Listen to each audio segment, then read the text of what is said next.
علیکم، خیریت سے ہیں سر؟ آپ وعلیکم خیریت السلام، سے؟ الحمد للہ، اللہ کا احسان ہے، حکم کریں کافی عرصے سے میں انتظار کر رہا تھا آپ سے بات ہو جائے، جی۔ ایک بار تو پہلے بھی ہوئی چلے ہے جی 2024 میں۔ چلے جی حکم۔ اچھا، میری یہ عرض تھی آپ سے کہ یہ جو آپ یا علی مدد کہتے ہیں، ہم۔ کیا یہ مطلب کہ احادیث سے ثابت ہے؟ آپ سب سے پہلے سلام کے ساتھ کہتے ہیں السلام علیکم یا علی مدد؟ تحیت کے طور پہ نہیں، تحیت کے طور پہ کہ تحیت میں تحیت یعنی گریٹنگز، تحیت سمجھتے ہو؟ جی جی جیسے وہ سمجھ۔ اردو میں کہتے ہیں نا صبح بخیر، شب بخیر کہتے ہو، اردو میں کہتے ہو کہ وہ ہندو والے نمسکار کہتے ہیں۔ تحیت کے طور پہ یہ ثابت نہیں ہے کہ تحیت میں آپ یا علی مدد کہتے ہو، لوگ کہتے ہیں، منع بھی نہیں ہے، اگر کوئی کہنا چاہے تو کہہ دے۔ تحیت کے طور پہ اسلام کے جو تحیت ہے، اہل بیت علیہ السلام کا تحیت وہی السلام علیکم ورحمۃ اللہ، ٹھیک ہے نا، یہ تحیت۔ اچھا، اگر یہ تحیت تو آپ ایڈیشن اس میں کیوں کرتے ہیں؟ ایک اہل بیت علیہ السلام کی جو ذوات ہیں انہوں نے آپ کو ایک چیز بتا دی ہے، اس میں اضافہ کرنے کی ایسی منع کیوں نہیں ہے نا، ضرورت پڑی کہ دیکھیں آپ منع تو نہیں ہے، مثلا ہم تحیت جب کرتے ہیں نا، پوچھیں آپ کیسے ہیں، دیکھیں یہ دیکھیں جب اب اضافہ خاموش آپ کیوں خاموش کرتے ہیں؟ خاموش خاموش خاموش، دیکھیں آپ کیسے ہیں، آپ کہاں سے آئے بھائی، کس طرح سے کھانا کھایا آپ نے، طبیعت سے، یہ بیوی بچے صحیح ہیں، یہ تو تحیت میں نہیں ہے نا۔ دیکھیں اگر کوئی شخص یہ کہتا ہے کہ یہ اہل بیت علیہ السلام کا فرمان ہے کہ تم یا علی مدد کہہ دو تحیت کے وقت، ملاقات کے وقت، مل کب چیزیں سے کلتے ہیں، تو پھر وہ جھوٹ ہے، وہ بدعت ہے۔ لیکن اگر ہم اس حیثیت سے نہیں کہ یہ اہل بیت علیہ السلام کا فرمان ہے، اپنی رسم کے طور پر کہتے ہیں یا علی مدد، جیسے اپنی رسم کے طور پر جب ملاقات ہوتی ہے، السلام علیکم، کیسے بھائی، خیریت سے ہیں، بیٹھیں چائے پئیں، تو یہ حرام تو نہیں ہے نا، حرام تو نہیں ہے، ٹھیک۔ اگر کوئی شیعہ ایسا کہتا ہو کہ بھئی یہ اسلام کی تحیت ہی ہے، یہ یا علی مدد تحیت ہی ہے، یہ گریٹنگز یہ ہے، تو پھر وہ غلط ہے۔ لیکن گریٹنگ کے طور پہ نہیں ہے، کہہ دیں کہ بھئی یہ جائز ہے، ایک مستحب چیز ہے کہ مولا کا نام لے لیں، تو پھر اس میں کوئی حرج نہیں ہے۔ سمجھ میں آئی نا بات آپ کو؟ جی۔ ہم۔ اصل میں دیکھیں، انبیاء علیہ الصلوات تسلیمات کی جو ذوات تھی، وہ جو پہلے کے رسومات تھے ان کو توڑنے کے لیے آئی تھی، ٹھیک ہے۔ دین وہ ہے جو ہر رسم کو اللہ کے توڑنے کے لیے نہیں رسول آئے نے، تھے، ہر رسم کو توڑنے کے لیے نہیں آئے تھے، وہ رسم جو باطل ہے اس کو توڑنے کے لیے آئے تھے، ٹھیک ہے نا، جو ایک رسم جو صحیح ہے اس کو توڑنے کی کیا ضرورت ہے؟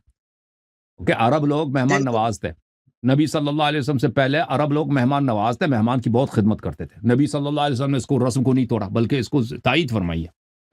اس طرح نہیں ہے کہ جو بھی رسم ہے اسلام سے پہلے وہ غلط ہے، یا جو بھی رسم ہے دنیا دیکھیں رسم ہے سب حرام ہے سوائے وہ جو سنت میں ہے، اس طرح نہیں ہے بھائی، ٹھیک ہے نا۔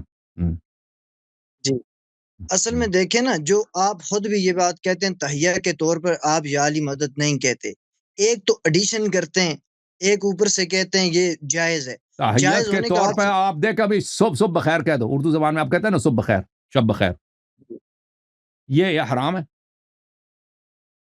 دیکھیں ہمارے ہاں جائز نہیں ہے، ہمارے ہاں یہ ہے کہ السلام علیکم۔ یہ کوئی نہیں کہتا، یہ کوئی جاہل ہی کہے گا کہ صبح بخیر کہنا حرام ہے۔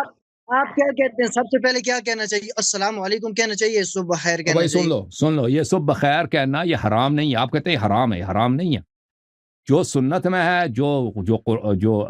جو اسلام کا تحیت ہے وہ السلام علیکم ورحمۃ اللہ، لیکن کوئی السلام علیکم کے بعد صبح بخیر کہہ دے، یہ حرام نہیں، گڈ مارننگ کہہ دے، گڈ ایوننگ کہہ دے، یہ حرام نہیں ہے۔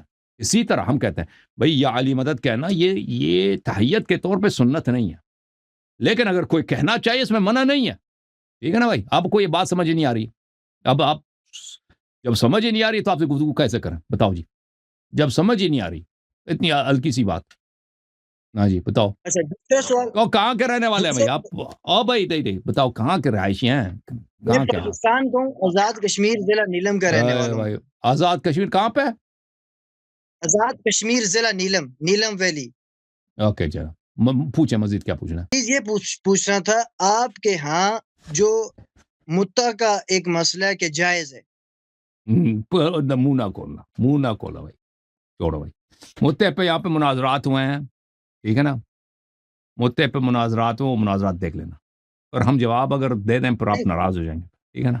نہیں، مطلب کہ سمجھتے ہیں ہم، لیکن میرا یہ سوال تھا نا، آپ اس مطلب کہ اپنی طرف اس بات کو منسوخ کرنا پسند کریں گے؟ کیا متع جائز ہے، آپ نے کی ہے یا آپ کے گھر والے کرتے رہے؟ دیکھیں اگر کسی کے مصلحت میں ہے، کسی کے دیکھیں ہر باپ اپنی بیٹی کا چاہتا ہے کہ نا اس کی بہترین جگہ پہ شادی ہو، ہمیشہ وہاں پہ خوش رہے، ہر شخص چاہتا ہے، یا اس کی بہن کی شادی ہو، ٹھیک، اور کوئی شخص نہیں چاہتا کہ اس کی بہن کی شادی ایسی جگہ ہو جہاں پہ اس کو طلاق ملے، جہاں پہ اس کو جدائی ملے، ٹھیک ہے نا. لیکن اگر کسی شخص کی مصلحت میں ہے، یا کوئی عورت ہے اس کی کبھی شادی نہیں ہو سکتی، اس طرح وہ چاہتا ہے تو اسلام نے اس کے لیے چھٹی پیدا کر دی. اسلام یا تو وہ گناہ کر دے، شادی تو ہو نہیں سکتی. بہت سارے نوجوان ہیں جن کی شادی نہیں ہو سکتی، ٹھیک ہے، شادی نہیں کر سکتے، پیسے نہیں ہے، روزگار نہیں ہے، یا کوئی لوگ ہیں جو دوسرے مشکلات ہیں، تو ان کے لیے یہ اللہ کا راستہ ہے، ٹھیک ہے نا. اس طرح نہیں ہے کہ اگر وہ کوئی شخص خود نہیں کرنا چاہے تو وہ حرام ہے. مثلا طلاق شریعت میں یہ جائز ہے، کوئی طلاق کا منکر ہی نہیں ہے. لیکن کیا آپ چاہیں گے کہ آپ کی بیٹی کی طلاق ہو جائے؟ نہیں بھائی، کوئی نہیں چاہتا وہ. لیکن وہ اس کا مطلب یہ تو نہیں کہ ہم نہیں چاہتے تو وہ حرام ہے. سمجھ میں آئی نا بات؟ اب یہ باتیں سمجھنے کے لیے ہیں، سمجھدار لوگوں کے لیے. عاشر بھائی، عاشر نام ہے آپ کا نا؟ عاشر نام ہے. یہ ہم نے اب جب سمجھ کا شرط لگاتے ہیں نا تو آپ ناراض ہو جاتے ہیں. وجہ کیا ہے؟ آپ کے چہرے کا رنگ بدل جائے. جب وہ کہتے ہیں سمجھدار لوگوں کے لیے، یہ بیچارہ ناراض ہو جاتا ہے. اب پٹھان بھی نہیں ہے. یہ باتیں کن کے سمجھدار لوگوں کے لیے ہے؟ یہ بیچارہ دیکھو آپ جو ہے سب. ہاں، آپ کیوں آپ کے چہرے کا رنگ بدل جاتا ہے ہر دفعہ؟ ابھی سنیں نا، پہلے میری تھوڑی سی بات تو سن لینا. چلے آخری سوال ہے، اس کے بعد آپ کی چھٹی. آخری سوال کرو جی راجہ صاحب. نہیں، آپ نے پہلے ایک بات ہے میری، اس بات کا جواب دیا نہیں ہے، ٹھیک ہے. ایک تو میری اس بات کا آپ نے جواب نہیں دیا کہ کیا آپ متے کو، مطلب کہ آپ کے گھر میں کوئی عورت، کوئی آپ کی بہن، بیٹی، ماں کرنا، آپ یہ اس کے لیے پسند کریں گے کہ وہ یہ کرے یا کرتی؟ نمبر ایک، دیکھیں دیکھیں بھائی صاحب، ایک چیز کو اسلام نے جائز قرار دی. آج کل ہمارے معاشرے میں دیکھیں، معاشرے کے آداب اور ہوتے ہیں، اسلام کے معیار اور ہوتے ہیں. اسلام میں بہت ساری چیزوں کو عیب سمجھا جاتا ہے، حالانکہ معاشرے میں بہت ساری چیزوں کو عیب سمجھا جاتا ہے، حالانکہ اسلام میں وہ عیب نہیں ہے. مثلا ایک فقیر آدمی سے شادی، ایک غریب آدمی سے، یہ شریعت میں جائز ہے. ایک آدمی ہے، اس کے پاس ایمان ہے، پیسے ویسے نہیں ہے، ٹھیک ہے. لوگ اس کو اچھی نہیں سمجھتے کہ خاندان والا آدمی کی بیٹی ایک فقیر سے شادی کرے، کیونکہ وہ بات تقویٰ ہے.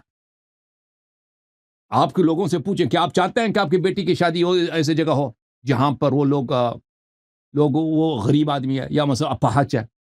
شریعت میں تو جائز ہے. وہ کہے گا نہیں، میں نہیں چاہتا بھائی. لیکن اس کا مطلب یہ نہیں ہے کہ وہ چیز حرام ہے، ٹھیک ہے نا. ایک چیز جو معاشرے میں جس کو عیب سمجھا جاتا ہے، معاشرے میں اس کو عیب سمجھا جاتا ہے. لوگوں کی ذہنیت ہے یہ نہیں کہ اسلام میں یہ چیز حرام ہے. تو اس لیے بہت سارے لوگ کہیں گے کہ نہیں چاہتے. ہم چاہتے ہیں کہ ہماری بیٹی کی شادی پرماننٹ ہو جائے، ہماری بہن کی شادی پرماننٹ ہو جائے. اس ایسے جگہ پہ شادی نہ ہو جائے جہاں پہ 6 مہینے کے بعد وہاں پہ جدائی ہے، ٹھیک ہے نا. لیکن یہ چیز مطلب یہ نہیں بنتا پھر یہ حرام ہے، ٹھیک ہے. ہم نہیں کہتے یہ واجب ہے، کوئی شیعہ نہیں کہتا. رسول صلی اللہ علیہ وسلم کی کوئی حدیث نہیں ہے. وہ آپ کی کتابیں بڑی پڑھی. یہ آپ کا اعتراض تو پیغمبر پہ ہے نا، مجھ پہ تو نہیں ہے. آپ کا اعتراض قرآن پر ہے. ایک چیز جو عیب ہے اس کو قرآن نے کیوں جائز قرار دیا، نبی صلی اللہ علیہ وسلم نے کیوں جائز قرار دی. یہ شیعوں پہ تو اعتراض نہیں، پیغمبر پہ اعتراض ہے، قرآن پہ اعتراض ہے. کیونکہ متع کی آیت قرآن، خاموش، متع کی آیت قرآن میں، متع کی جواز آپ کے صحیح مسلم میں ہے اور بخاری میں بھی ہے. وہ اعتراض ان پر ہے. لیکن ہم اس اعتراض کا کیا جواب دیں گے؟ اعتراض کا جواب یہ دیں گے کہ جو چیز جائز ہے وہ واجب نہیں ہوتا. ہماری پسند یا ناپسند سے کوئی چیز حرام یا واجب نہیں بنتی. اوکے، اب یہ بات کس کے لیے؟ کن کے لیے؟ سمجھداروں کے لیے. سوال ہے نا، اس لیے سمجھداروں کے لیے، اس لیے آپ کو چھٹی دیتے ہیں. آ جاؤ جی، نیکسٹ کالر کون؟ جوم جاؤ، پرواز کرو، کیوں فخر سے سر اٹھا، کیونکہ اللہ تعالیٰ نے تمہیں انتخاب کیا. صراط حق پر صرف تم ہی، صراط ایمان پر صرف کیا، کیونکہ اللہ تعالیٰ نے تمہیں انتخاب کیا. صراط حق پر صرف تم ہی، صراط ایمان پر صرف